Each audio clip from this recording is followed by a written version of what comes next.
Shalom. I'm standing here in the vestibule of the education building at Community Synagogue. You can see behind me products that are being used in construction, which tells you that our construction is truly underway. Specifically, there are wall tiles there that will go on our new bathrooms that will be renovated and will be ready, in fact, for the start of our school year.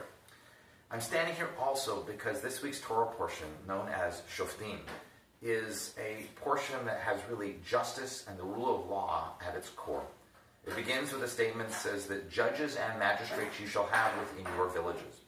And if you travel to Israel and you go to any ancient Israelite city that has now been unearthed by archaeologists, you'll always see that as soon as you enter into the gates of the city, similarly into a vestibule like this, the first thing that you will encounter is a room that archaeologists all tell us served as the court.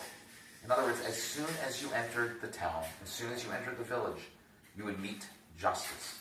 You would meet those individuals who tried desperately to balance the needs of the community and balance the needs of the law.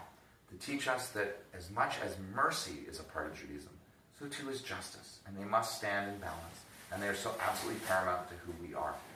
Similarly, in this week's Torah portion, we read about rules for a king.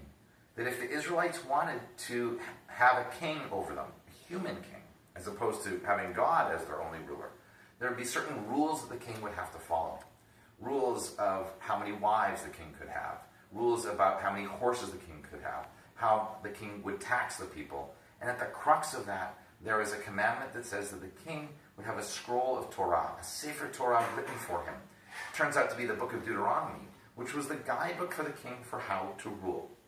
That the king would follow certain common wheels, that the king would follow certain moral and ethical and social norms.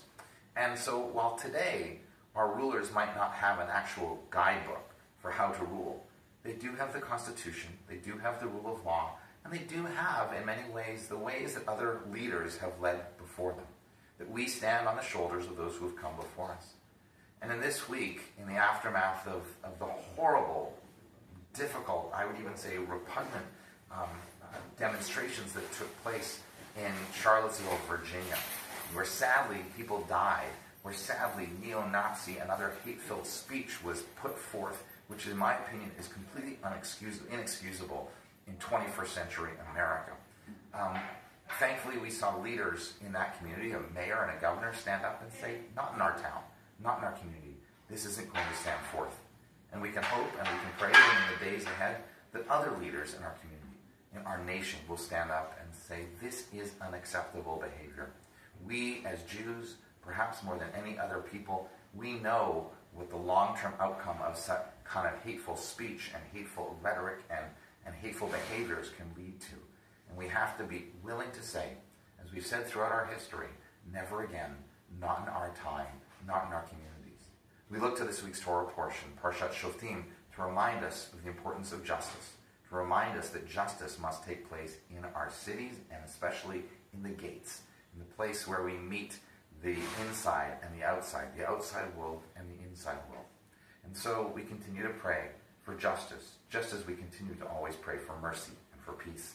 And I hope you can join us to engage in those prayers this week, Friday night, again at 6:30 in the chapel at Rabbi Presbyterian Church, and Saturday morning for Torah study in that same chapel.